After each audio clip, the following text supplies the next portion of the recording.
Hello everyone, a very warm welcome in our YouTube channel Pathyavriksha classes. So students, जो previous video था उसके अंदर अपन ने डिस्कस करा यूनिट एंड मेजरमेंट के ऊपर। यूनिट के ऊपर डिस्कस करा था नीड फॉर मेजरमेंट, कि मेजरमेंट के लिए किस किन चीज़ों की अपने को रिक्वायरमेंट है, क्या क्या नीड है उसके ऊपर डिस्कस करा था। और फिर डिस्कस करा था अपन ने कि किस टाइप से मेजरमेंट जो है कंपैरिजन के लिए यूज आता है। और उसके बाद में सिस्टम ऑफ यूनिट, जिसके अंदर MKS, CGS, FPS और SI यूनिट के ऊपर डिस्कस करा था। और साथ में fundamental physical quantity and fundamental physical units, supplementary units and derived physical quantities and derived physical unit के ऊपर अपन ने अच्छे से डिस्कस करा था। आज का जो वीडियो है उसके अंदर अपन डिस्कस करने जा रहे हैं डायमेंशंस के ऊपर। जो बेसिक अपना रहने वाला है डायमेंशनल एनालिसिस। तो डायमेंशनल एनालिसिस के अंदर जो आज अपन डिस्कस करने वाले हैं वो डायमेंशंस फार्मूला, डायमेंशन इक्वेशन और किस टाइप से डायमेंशंस जो है फाइंड आउट की जाती है डिराइव्ड फिजिकल क्वांटिटीज की बेस क्वांटिटीज के रेस्पेक्ट में। और उसके साथ में types of dimensional quantities like dimensional variable, dimensional constant, dimensional less variable and dimensional less constant. इतना जो टॉपिक है आज अपन कवर करने वाले हैं।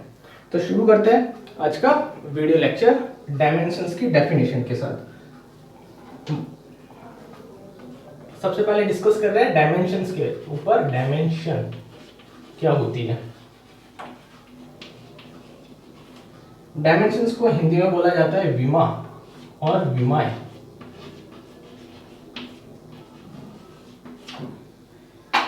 डायमेंशंस क्या होती है उसको डिस्कस करूं उससे पहले कल अपन ने कुछ फंडामेंटल फिजिकल क्वांटिटीज जो थी 7 टाइप्स की उसके ऊपर डिस्कस करा था, उसको अपन पहले डिस्कस करते हैं।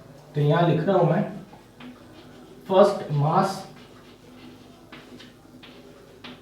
Second length, third time, fourth की अगर मैं बात करूं तो टेम्परेचर, फिफ्थ पे आता है इलेक्ट्रिक करंट या इलेक्ट्रिसिटी की बोल सकता हूँ। सिक्स्थ पे आता है लुमिनस इंटेंसिटी जिसको LI लिख रहा हूँ। और आफ्टर दैट सेवंथ पे आएगा अमाउंट ऑफ सब्सटेंस, जिसे AS से मैं क्या कर रहा हूँ रिप्रेजेंट कर रहा हूँ, अमाउंट ऑफ सब्सटेंस। अब इन सब के जो है मैं डायमेंशनल जो साइन है रिप्रेजेंटेशन है उनको शो कर रहा हूँ। मास के लिए अपन सिंबल यूज लेंगे कैपिटल M, लेंथ के लिए यूज लेंगे कैपिटल M, टाइम के लिए यूज लेंगे कैपिटल T, टेम्परेचर के लिए यूज लेंगे कैपिटल K, इलेक्ट्रिक करंट के लिए अपन यूज लेंगे कैपिटल A, ल्यूमिनस इंटेंसिटी के लिए यूज लेंगे कैंडेला और अमाउंट ऑफ सब्सटेंस के लिए मोल। और मोल के अंदर भी स्मॉल m, सब कुछ स्मॉल के अंदर ही है, MOL मोल। ये क्या है? Fundamental physical quantities. Fundamental physical quantities है ये मेरी। कितने टाइप की है? 7। कल इस पे डिस्कस करा था। इस वीडियो का जो पहले से मैंने अपलोड करा हुआ है यूट्यूब के ऊपर और नीचे डिस्क्रिप्शन में इसका लिंक डाला हुआ है, तो पहले आप ये वीडियो देखिए, आफ्टर दैट इसको देखिए तो अच्छे से आपको जो सिनेरियो है वो क्लियर हो जाएगा। अब डायमेंशंस का इनके साथ क्या रिलेशन है कि डायमेंशन को एक्सप्लेन करने से पहले मैंने ये फंडामेंटल फिजिकल क्वांटिटीज यहाँ क्यों लिखी है। तो डायमेंशन विमाओं का इन मूल भौतिक राशियों के संबंध ये है, ये रिलेशन यहाँ पर है। Dimension is the power which exerted on fundamental physical quantities. जो भी ये मूलभूत भौतिक राशियां हैं, इन मूल भौतिक राशियों के ऊपर लगने वाली जो घातें हैं, ठीक है, उन्हें अपन क्या बोलते हैं? डायमेंशन बोलते हैं। Dimension are those powers which exerted on fundamental physical quantities। Fundamental physical quantities के ऊपर जो अपन पावर लगाते हैं उन्हें बेसिकली डायमेंशंस बोलते हैं, या वो जो कंप्लीट फॉर्म, ठीक है, और वो जो कंप्लीट फॉर्म बनेगी उसे डायमेंशन फार्मूला और डायमेंशनल इक्वेशन बोलेंगे। लाइक कैसे फंडामेंटल फिजिकल क्वांटिटीज की अगर मैं बात करूं तो मैंने मास, लेंथ और टाइम को एज ए कंसीडर करा फंडामेंटल फिजिकल क्वांटिटी। जो मेरे पास फंडामेंटल फिजिकल क्वांटिटीज है तो मैंने यहाँ लिखा मास के लिए रिप्रेजेंटेशन करा M से, लेंथ के लिए करा T से और टाइम के लिए करा T से। MLT मास, लेंथ और टाइम को रिप्रेजेंट कर रहा है। अब इनके ऊपर मेरे को क्या करनी है, पावर्स ऐड करनी है। तो वो पावर ऐड कर दी, m to the power a, l to the power b और t to the power c। और इसको क्या करना है, स्क्वायर ब्रैकेट के अंदर क्लोज करना है। स्क्वायर ब्रैकेट में क्या करना है, क्लोज। तो ये क्या बन गई, डायमेंशन बन गई किसकी, फिजिकल क्वांटिटी की। अब वो फिजिकल क्वांटिटी कुछ भी हो सकती है। बेसिकली जो फिजिकल क्वांटिटीज है, जो फंडामेंटल, वो भी कौन सी, फंडामेंटल फिजिकल क्वांटिटीज या बेस क्वांटिटीज, जिसके ऊपर अपन क्या करते हैं, पावर ऐड करते हैं, वो किसको रिप्रेजेंट करता है, डायमेंशंस को। तो dimension are those power which exerted on fundamental physical quantities. तो फंडामेंटल फिजिकल क्वांटिटीज, मूल भौतिक राशियों पर जो घाते लगाते हैं, उन्हें अपन विमा कहते हैं। अब मास के लिए अगर मैं बात करूं, मास के तो मास की क्या हो जाएगी, m, कैपिटल M। ये मास की हो गई। लेंथ की बात करूं तो क्या हो जाएगी, कैपिटल L। टाइम की बात करूं तो टाइम के लिए क्या हो जाएगी, कैपिटल T। जो क्या हो गई, ये टाइम की डायमेंशन, ये लेंथ की डायमेंशन और ये मास की डायमेंशन। तो इससे पता चला कि मास के अंदर एक मास की डायमेंशन इंक्लूड है, लेंथ के अंदर एक लेंथ की डायमेंशन इंक्लूड है, टाइम के अंदर एक टाइम की डायमेंशनल इंक्लूड है। एक एग्जांपल लेके इसको सॉल्व करते हैं। सपोज मैंने एग्जांपल लिया वॉल्यूम। वॉल्यूम की मेरे को डायमेंशन फाइंड आउट करनी है।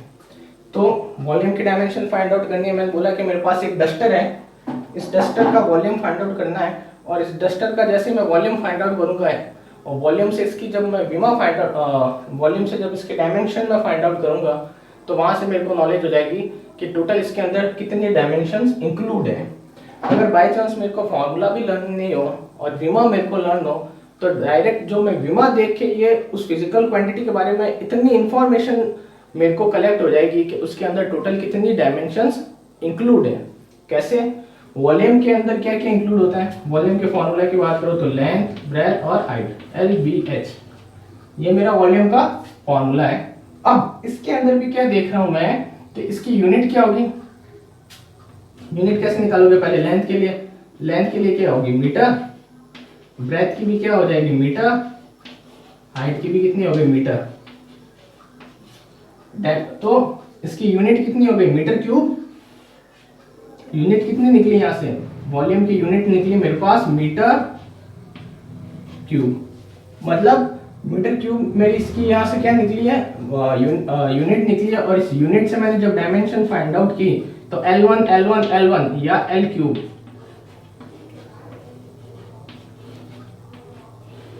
तो इस वॉल्यूम की मेरे पास जो डायमेंशन आई वो कितनी आई, L क्यूब। मतलब इसके अंदर लेंथ की 3 डायमेंशंस इंक्लूड है।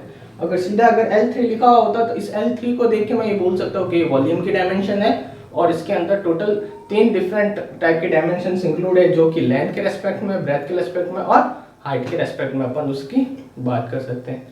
सिनेरियो क्लियर हुआ कुछ कि क्या यूज है डायमेंशन का, तो कैसे रिप्रेजेंट करते हैं। अब यहाँ से एक इन्फॉर्मेशन क्या मिल रही है कि वॉल्यूम के अंदर L3 व्हिच मींस लेंथ की 3 डायमेंशंस इंक्लूड है, लेंथ, ब्रेथ और हाइट। बट इसके अंदर इसको कुछ इस टाइप से भी मैं लिख सकता हूं, m0, m की पावर 0, l की पावर 3, देन t की पावर 0 और स्क्वायर ब्रैकेट लगाना कंपलसरी है। तो यहाँ से ये नॉलेज मेरे को प्रोवाइड हुई कि m की पावर कितनी है 0, l की 3, t की 0। मतलब मास का कोई रोल नहीं है, मास की कोई डायमेंशन इंक्लूड नहीं है वॉल्यूम में, और टाइम की कोई डायमेंशनल इंक्लूड नहीं है वॉल्यूम के अंदर। तो वॉल्यूम के अंदर जो डायमेंशन इंक्लूड है वो केवल किसकी डायमेंशन इंक्लूड है, ओनली लेंथ की डायमेंशनल इंक्लूड है। वो भी कौन से सिनेरियो में, कौन से रेस्पेक्ट में इंक्लूड है, तो वो भी अगर मैं बात करूं तो लेंथ, ब्रेथ और हाइट के अंदर इंक्लूड है। इसलिए इसकी डायमेंशन कितनी हो गई, L3। ओके, अगर आयतन के विमा की बात करूं तो आयतन का सूत्र होता है लंबाई इंटू चौड़ाई इंटू ऊंचाई, और उस आयतन का सूत्र जो है मात्रक कितना आया, मीटर क्यूब, और उस आयतन के मीटर क्यूब वाले सूत्र से आयतन की विमा आई L क्यूब। वहां से पता चला कि द्रव्यमान का इसमें कोई विमा नहीं है, समय की कोई विमा नहीं है, केवल जो लंबाई की विमा इसमें इंक्लूड है, वो भी कितनी है, 3 डायमेंशन है, 3 विमा इसमें, 3 जैसे लेंथ, ब्रेथ और हाइट। अगर कोई भी एक क्यूब वगैरह भी ड्रॉ करोगे, अगर इसकी भी बात करूं तो इसके अंदर ये जैसे डस्टर इसमें 3 डायमेंशनल है, इसके अंदर लेंथ होगी, इसकी ब्रेड्थ होगी, इसकी हाइट होगी, तो इस टाइप से इसके अंदर LBH 3 डायमेंशन इंक्लूड है। थोड़ा और आगे बढ़ के अब डिस्कस करते हैं कि डायमेंशन फार्मूला और इक्वेशन, उस पर डिस्कस करते हैं। जो बेसिकली ये फॉर्म है, ये मैंने जो लिखा है, ये मेरा इस वॉल्यूम का डायमेंशन फार्मूले को भी यही शो कर रहा है और डायमेंशन इक्वेशन को यही शो कर रहा है। बट मेजर डिफरेंस क्या है कि जो डायमेंशन फार्मूला है बेसिकली वो बेस क्वांटिटी के साथ में किसी भी फिजिकल क्वांटिटी के रिलेशन को शो करता है। तो जो भी फिजिकल क्वांटिटी है उसका बेस क्वांटिटी के साथ क्या रिलेशन है, ऐसे वो समझ में नहीं आएगा। अभी अपन एक एग्जांपल लेंगे तो अच्छे से सिनेरियो क्लियर हो जाएगा।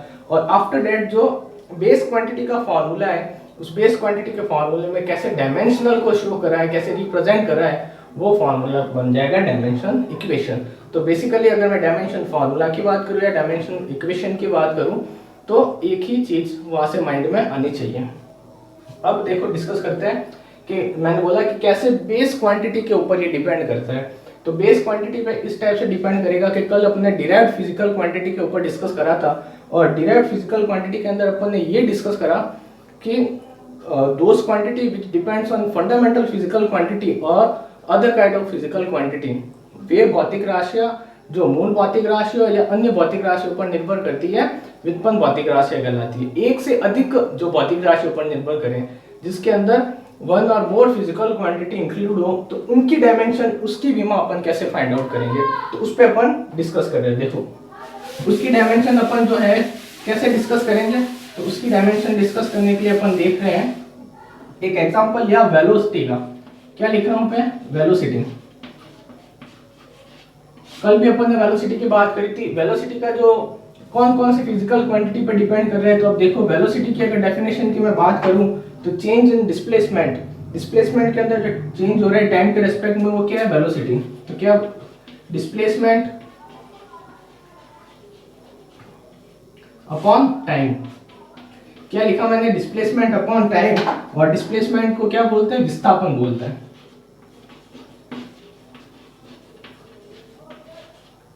डिस्प्लेसमेंट को क्या बोलते हैं, विस्थापन, और टाइम को क्या बोलते हैं, समय। वेलोसिटी को क्या बोलते हैं, वेग। वेलोसिटी को क्या बोलते हैं, वेग। तो वेग बराबर विस्थापन बटा समय, velocity is equal to displacement upon time. ये मेरा वेलोसिटी का अदर फिजिकल क्वांटिटीज के साथ जो है रिलेशन यहाँ से निकला। अब यहाँ से डायमेंशनल फॉर्मूला क्रिएट करना पड़ेगा, तो उसके लिए पहले अपने को यूनिट पता होनी चाहिए। तो वेलोसिटी की अगर यूनिट मेरे को फाइंड आउट करनी है, तो वेलोसिटी की यूनिट फाइंड आउट करने के लिए मेरे को डिस्प्लेसमेंट और टाइम की यूनिट लिखनी पड़ेगी। डिस्प्लेसमेंट की यूनिट क्या है, मीटर, और टाइम की यूनिट सेकंड।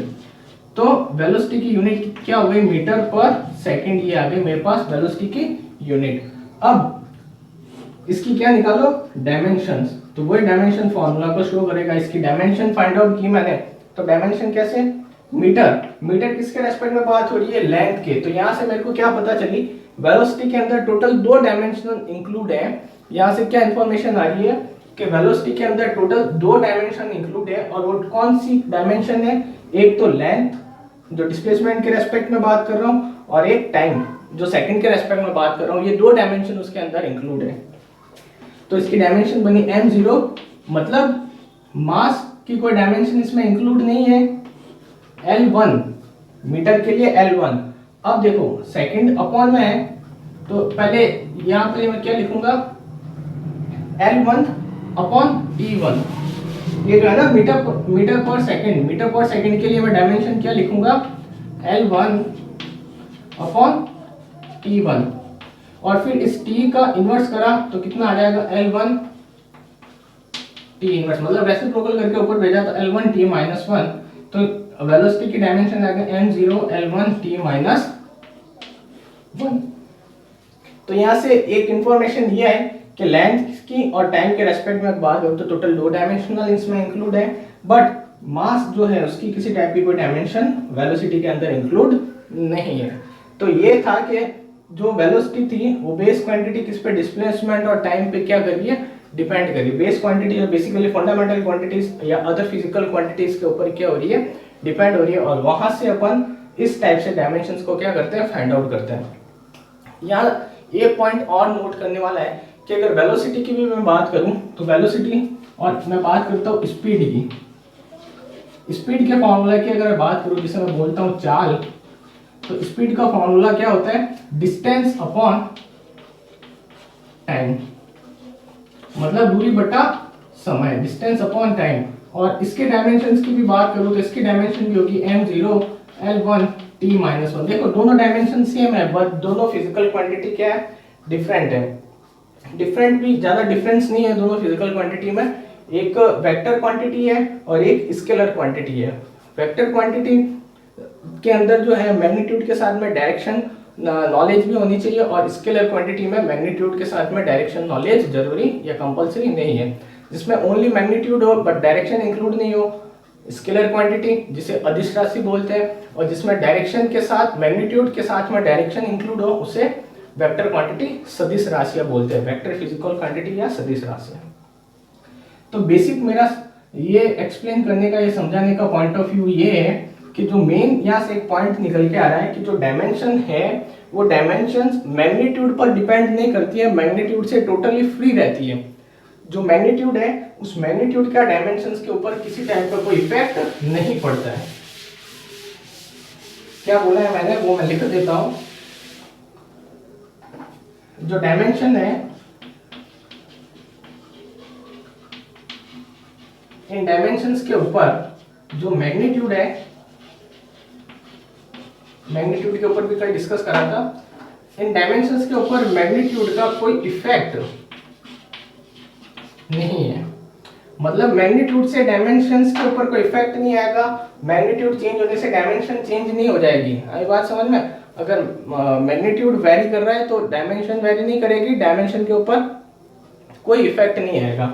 मैग्नीट्यूड में चाहे कुछ भी चेंज हो स्टूडेंट्स, डायमेंशन के ऊपर किसी टाइप का कोई चेंज नहीं आएगा। ये काफी इंपॉर्टेंट पॉइंट है इस टॉपिक का कि जो डायमेंशन है वो मैग्नीट्यूड से फ्री है, कोई इफेक्ट नहीं है डायमेंशन पर मैग्नीट्यूड का। कैसे इफेक्ट नहीं है? एग्जांपल देखो, स्पीड उसकी भी क्या है? Dimension m0 l1 t-1। Velocity इसकी डायमेंशन क्या है? m0 l1 t-1। लेकिन दोनों का मैग्नीट्यूड कुछ डिफरेंट हो सकता है। और मैं बात करूं एक न्यूटन की फर्स्ट इक्वेशन में यहाँ पे लिख रहा हूँ v बराबर u प्लस 80। उसमें अभी 80 वाले पोर्शन को रहने दो, केवल v और u पे फोकस्ड करो, जहाँ v है फाइनल वेलोसिटी और u है मेरी इनिशियल वेलोसिटी। तो इस वेलोसिटी से तो ये डिफरेंट है। सपोज इनिशियल वेलोसिटी होगी 20 मीटर पर सेकेंड और फाइनल वेलोसिटी हो गई और 25 मीटर पर सेकेंड। बट क्या फाइनल वेलोसिटी और इनिशियल वेलोसिटी के मैग्नीट्यूड चेंज होने पर डायमेंशंस पे कोई इफेक्ट आएगा क्या? नहीं, दोनों का डायमेंशंस क्या रहने वाला है? m0 l1 t-1। तो ये मेरा मेन समझाने का ऑब्जेक्टिव है कि डायमेंशंस पर मैग्नीट्यूड का कोई इफेक्ट नहीं आएगा। अगर तुम्हारा मैग्नीट्यूड चेंज हो रहा है लेकिन डायमेंशंस के ऊपर कोई चेंज नहीं आएगा। Example, final velocity, initial velocity, velocity, instantaneous velocity, relative velocity, speed etcetera, सबके डायमेंशन सेम है बट सबके मैग्नीट्यूड डिफरेंट हो सकते हैं। आई बात समझ में? अब अपन डिस्कस करते हैं कुछ डायमेंशन फॉर्मूलाज के ऊपर, या डायमेंशन इक्वेशन बोलो या डायमेंशन फॉर्मूला बोलो कि कैसे अपन उसको फाइंड आउट करते हैं। तो उसके ऊपर अपन अब क्या करने वाले हैं? डिस्कशन करने वाले हैं डायमेंशनल इक्वेशन। सबसे पहले मैं बात करूं किसकी? वॉल्यूम की बात कर सकता हूं, मैं बात कर सकता हूं एरिया की, बात करूं मैं वेलोसिटी की, एक्सेलरेशन की, फोर्स की। इन सब के डायमेंशन फार्मूला निकालते हैं। सबके डायमेंशन फार्मूला फाइंड आउट करने के लिए सबके यूनिट जो है तुमको लर्न होने काफी जरूरी है। बात करिए सबसे पहले मैंने एरिया। एरिया की जो यूनिट है वो क्या होती है? Metre square. तो एरिया की डायमेंशन क्या हो जाएगी? L2। फिर बात करी मैंने किसकी? वॉल्यूम की। वॉल्यूम के अंदर मैंने क्या देखा? वॉल्यूम की जो यूनिट है वो कितनी हो गई? मीटर क्यूब, और वॉल्यूम की डायमेंशन हो गई L3। फिर बात की मैंने डिस्टेंस की।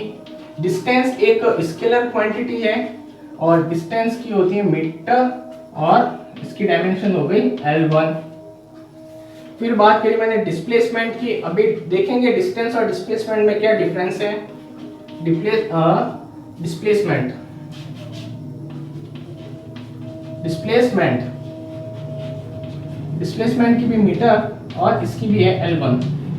देखो अब वही मैग्नीट्यूड वाली बात है कि मैग्नीट्यूड दोनों का डिफरेंट है बट डायमेंशंस पर कोई चेंज नहीं आया है, डायमेंशंस पे कोई चेंज नहीं आएगा। फिजिकल क्वांटिटी इंटर रिलेट करती है तो फिर मैग्नीट्यूड का कोई इफेक्ट नहीं आता।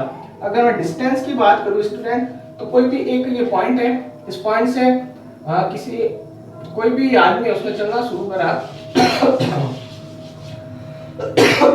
सॉरी, किसी ने आदमी ने भी इस ए पॉइंट से चलना शुरू करा और कुछ भी डिस्टेंस ट्रेवल करके वो वापस इसी पॉइंट पर आया, तो बेसिकली उसने जितनी लेंथ ट्रेवल करी है विदाउट एनी डायरेक्शंस को इंक्लूड करते हुए उसको अपन क्या बोलेंगे, डिस्टेंस। मतलब जो मेरी डिस्टेंस है वो एक कैसी क्वांटिटी है, स्केलर क्वांटिटी है। और डिस्प्लेसमेंट की बात करूं तो दो पॉइंट्स हैं, उन कोई भी दो जो पॉइंट्स होंगे ए और बी, उन दोनों पॉइंट्स के बिटवीन जो स्ट्रेट डिस्टेंस होगी उसे मैं क्या बोलता हूं, डिस्प्लेसमेंट। और इसमें डायरेक्शन इंक्लूड होगी तो इसे मैं क्या बोलूंगा, वेक्टर क्वांटिटी। ये मेजर डिफरेंस है डिस्टेंस और डिस्प्लेसमेंट में। आई बात समझ में? अब डिस्कस करते हैं अपन स्पीड, वेलोसिटी, एक्सेलरेशन और फोर्स, इनकी डायमेंशंस के ऊपर। और ये जो भी डायमेंशन अपन डिस्कस कर रहे हैं मैकेनिकल डायमेंशंस को डिस्कस कर रहे हैं। फिफ्थ नंबर पे जो है, फिफ्थ नंबर पे मैं क्या देख रहा हूं अब, स्पीड की डायरेक्शंस की। अगर मैं स्पीड की डायमेंशंस की मैं बात करूं तो स्पीड के लिए सबसे पहले मेरे को फॉर्मूला पता होना चाहिए, बेस क्वांटिटी किस किस पे डिपेंड कर रही है। तो स्पीड आ जाएगा डिस्टेंस अपॉन टाइम, डिस्टेंस और टाइम पे डिपेंड कर रहा है। तो यहां से जो है इसकी यूनिट क्या है, मीटर पर सेकेंड, और डायमेंशन आ गई L1 T-1। फिर वेलोसिटी की निकाली थी अभी, तो वेलोसिटी की वापस अपन नहीं फाइंड आउट करते हैं। एक्सेलरेशन या चलो वेलोसिटी लिख ही देते हैं। वेलोसिटी की डेफिनेशन क्या है, चेंज इन डिस्प्लेसमेंट, डिस्प्लेसमेंट के अंदर जो चेंज होगा, तो डिस्प्लेसमेंट जिसे विस्थापन बोलते हैं, विस्थापन में परिवर्तन समय के सापेक्ष वेग कहलाता है। इसका भी मात्रक होगा मीटर प्रति सेकंड, मीटर पर सेकंड, और इसकी डायमेंशन भी होगी L1 T-1। इस टाइप से वेलोसिटी की डायमेंशन फाइंड आउट होती है। अब बात करते हैं एक्सेलरेशन के डायमेंशन की। अब किसकी बात कर रहे हैं, डायमेंशन देख रहे हैं एक्सेलरेशन की। तो उसके लिए एक्सेलरेशन की डेफिनेशन अपने को आनी चाहिए। एक्सेलरेशन की डेफिनेशन क्या है, change in velocity with respect to time known as the acceleration. तो वेलोसिटी अपॉन टाइम, क्या आ गया, वेलोसिटी अपॉन टाइम। और तो वेलोसिटी की यूनिट क्या है, मीटर पर सेकंड, और वापस सेकंड, सेकंड मल्टीप्लाई होके क्या हो जाएगा, मीटर प्रति सेकंड स्क्वायर, मीटर पर सेकंड स्क्वायर। तो यहां से एक्सेलरेशन की डायमेंशंस कितनी निकली देखो, m0, मास का कोई डायमेंशन इसमें इंक्लूड नहीं है, वैल्यू L m है तो कितनी हो जाएगी L1, और t का स्क्वायर ऊपर जाएगा कितना हो जाएगा T इनवर्स 2। तो m0 L1 T-2, इस टाइप से जो है अपन एक्सेलरेशन की डायमेंशन फाइंड आउट कर सकते हैं। ये जितनी भी टाइप की डायमेंशन अपन ने फाइंड आउट की है इन्हें बोलते हैं डायमेंशनल वेरिएबल। इन्हें क्या बोलेंगे, डायमेंशनल वेरिएबल बोलेंगे। ये जो भी अपन ने जितने भी डायमेंशन अभी अपन ने फाइंड आउट की है इन सबको बोलते हैं डायमेंशनल वेरिएबल्स। इन्हें डायमेंशनल वेरिएबल इसीलिए बोलते हैं क्योंकि चाहे एक्सेलरेशन हो, चाहे स्पीड हो, चाहे वेलोसिटी हो, चाहे फोर्स हो, चाहे इंपल्स हो, या मोमेंटम हो, एरिया हो, वॉल्यूम हो, डिस्टेंस हो, डिस्प्लेसमेंट हो, इन सब की डायमेंशंस के साथ साथ यूनिट है, बट इनकी जो वैल्यू है वो वेरी करेगी, फिक्स वैल्यू नहीं है। कोई कार फिक्स वैल्यू से कभी मूव, ऐसा नहीं है कि 20 मीटर पर सेकंड के स्पीड से हमेशा लाइफ टाइम तक चलेगी। आई बात समझ में, ऐसा पॉसिबल नहीं है। या किसका एक्सेलरेशन 5 मीटर पर सेकंड ही हो, आई बात समझ में। तो ऐसे सिनेरियो, या किसी का वॉल्यूम डिफाइन हो गया, फिक्स हो गया कि इस चौक का वॉल्यूम जैसे फिक्स कर दिया 2 मीटर स्क्वायर, तो अब ब्रेक करूंगा तो कम हो जाएगा भाई, आई बात समझ में। तो जिनकी वैल्यू फिक्स्ड नहीं हो, वेरी हो, और जिनकी डायमेंशन हो, उसे क्या बोलेंगे, डायमेंशनल वेरिएबल, जो अभी अपन ने डिस्कस करा। अब डिस्कस करने जा रहे हैं अपन डायमेंशनल कांस्टेंट।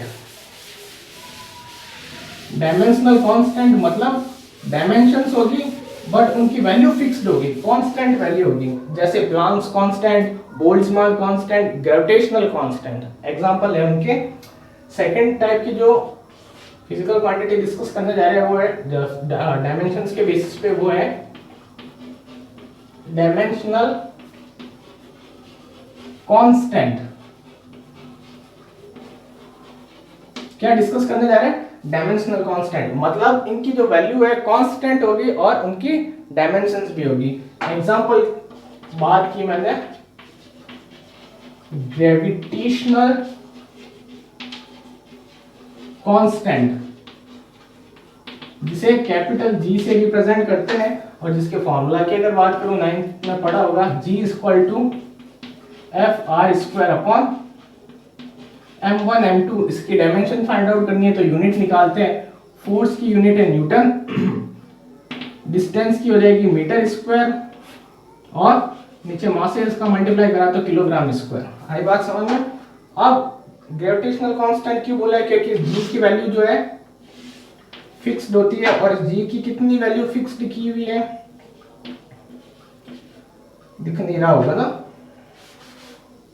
इस g की जो वो वैल्यू फिक्स है वो है 6.67 into 10⁻11 newton into metre square upon kilogram square, newton into metre square upon kilogram square. चाहे अर्थ पे जाओ, चाहे मून पे जाओ, चाहे सैटर्न पे जाओ, कहीं पे भी जाओ यूनिवर्स के अंदर, इस ग्रेविटेशनल कांस्टेंट की वैल्यू ये हमेशा क्या रहने वाली है? फिक्स्ड। ये वैल्यू इसकी क्या है? फिक्स। फिर डायमेंशंस की बात करो तो फोर्स की डायमेंशन फाइंड आउट करो पहले। फोर्स कैसी क्वांटिटी है? फोर्स डायमेंशनल वेरिएबल है। फोर्स कैसा है? Dimensional variable. कभी ये मैं 5 न्यूटन फोर्स लगाया, 10 न्यूटन फोर्स लगाया, 15 न्यूटन फोर्स लगाया तो उसकी वैल्यू क्या होती जा रही है? वेरी होती जा रही है। इसलिए फोर्स को क्या बोला है? Dimensional variable. तो फोर्स के लिए अपन क्या बोलेंगे? Mass into acceleration. तो मास के लिए क्या होगा? मास की यूनिट हो गई किलोग्राम और एक्सेलरेशन की हो गई मीटर पर सेकंड स्क्वायर। तो फोर्स की जो डायमेंशन आई वो आ गई m1 L1 T-2। ये किसकी डायमेंशन आ गई? फोर्स की। अब यहां से अपने को जो है ग्रेविटेशनल एक्सेलरेशन की डायमेंशन फाइंड आउट करनी है तो देखो क्या आएगी? फोर्स की डायमेंशन लिख दो m1 L1 T-2 और डिस्टेंस की लिख दो L2, स्क्वायर है तो L2 आ गया और किलोग्राम स्क्वायर है तो किलोग्राम के लिए कितना आ गया? m2। कैंसिल आउट हो गया और इन्वर्स करके ऊपर जाएगा तो क्या हो जाएगा? m-1 बेस इक्वल है, पावर्स क्या हो जाएगी? ऐड हो जाएगी L3 और T-2। वही बात समझ में? ये डायमेंशन आ गई ग्रेविटेशनल कांस्टेंट की। तो इस टाइप से अपन को क्या करना है? डायमेंशन निकालनी है बेस क्वांटिटी की, अगर उसमें अदर फिजिकल क्वांटिटीज क्या हो? ऐड हो। इसमें देखो फोर्स भी है, इसके अंदर डिस्टेंस भी है, मास भी है, 3 टाइप की इसके अंदर क्वांटिटीज है और तीनों से अपन ने क्या करी? एक डायमेंशन निकाली। और जो ग्रेविटेशनल कांस्टेंट है उसकी डायमेंशंस भी है और उसकी वैल्यू फिक्स्ड है, कांस्टेंट है, इसलिए इसको क्या बोला है? Dimensional constant. और अदर एग्जांपल की बात करो तो Planck constant, Boltzmann constant etcetera. Okay, अब अपन जो थर्ड टाइप डिस्कस करने जा रहे हैं वो डायमेंशनल लेस कांस्टेंट। कांस्टेंट उनकी वैल्यू फिक्स होगी लेकिन उनकी डायमेंशन नहीं होगी।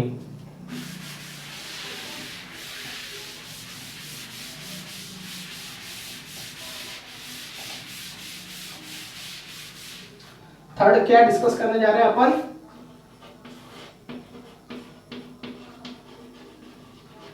डायमेंशनल लेस कांस्टेंट मतलब इनकी वैल्यू फिक्स्ड होगी बट इसकी डायमेंशन नहीं होगी। देखो डायमेंशनल लेस है तो सीधा यहाँ एग्जांपल ही लिख देता हूँ इनका, जो भी मैथमेटिकल डिजिट्स है लाइक 1 2 3, ठीक है, सो ऑन, पाई हो गया, एक्सपोनेंट फॉर्म हो गया और लॉग एक्सेट्रा जो भी है, इनकी डायमेंशन नहीं होगी लेकिन इनकी वैल्यू कांस्टेंट है। जैसे पाई की 3.1414 या 22/7, 1 2 3। अब फोर्थ डिस्कस करते हैं अपन डायमेंशनल लेस वेरिएबल, और ये काफी इंटरेस्टिंग है। देखो डायमेंशनल लेस वेरिएबल, ये फोर्थ टाइप है। इसकी क्या स्पेशलिटी है, इसके अंदर जो क्वांटिटीज इंक्लूड होगी उसमें कुछ कुछ क्वांटिटीज की यूनिट भी होगी बट कुछ कुछ क्वांटिटीज की यूनिट नहीं होगी। आई बात समझ में? क्या इंटरेस्टिंग बात निकल के आएगी कि इनकी यूनिट होती भी है और कुछ कुछ क्वांटिटीज की यूनिट नहीं भी होती है।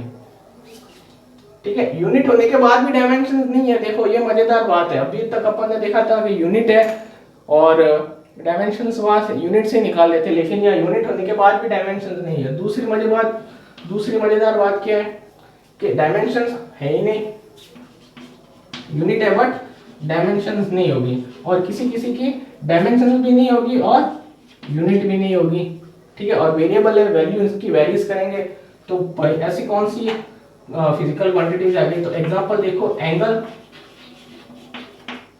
स्ट्रेन, दो ही एग्जांपल लेते हैं और इन दोनों एग्जांपल से भी आपको सारा सिनेरियो क्लियर हो जाएगा। जो एंगल है, जहां मैंने लिखा है एंगल, इस एंगल की मैं बात करूं तो इस एंगल के अंदर यूनिट है बट डायमेंशन नहीं है। ये क्या बात है?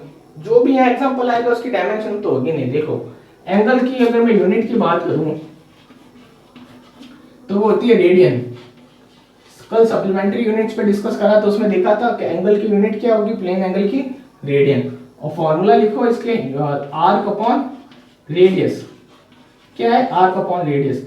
आर्क को भी मेजर करेंगे अपन मीटर के अंदर, तो इसकी डायमेंशन लिखो तो कितनी आएगी, L1, और रेडियस को भी अपन मीटर में करेंगे तो उसकी भी कितनी आएगी, L1। तो दोनों को कैंसिल करा तो डायमेंशन नहीं आएगी बट इसकी यूनिट है रेडियन।